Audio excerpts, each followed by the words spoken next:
காணும் பொங்கல் அன்னைக்கு பார்த்தீங்கன்னா, காலையிலே எந்திரிச்சு கிளம்ப சொல்ட்டாங்க. தோட்டத்துக்கு போணும் அப்படின்னு சொல்லிட்டு. நாங்களும் தோட்டம்னு சொன்னோனே ஒரே பச்சை பசேல்னு வயலா இருக்கும் அப்படின்னு நினச்சு எக்ஸ்பெக்ட் பண்ணி போனோம். ஆனா அங்க போனதுக்கப்புறம் தான் தெரிஞ்சுச்சு, அது தோட்டம் இருந்த இடம் தான் இப்ப காடா மாறியிருக்கு அப்படின்னு சொல்லிட்டு.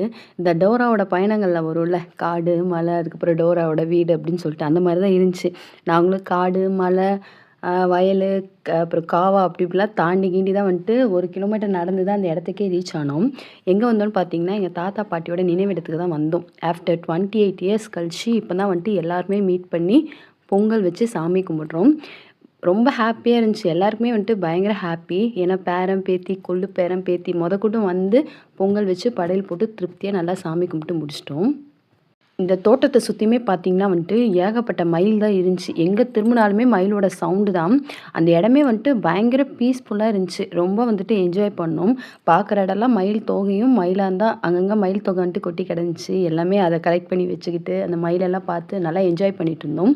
இனி நாளைக்கு ஒரு விலாக்ல பார்க்கலாம். பாய்.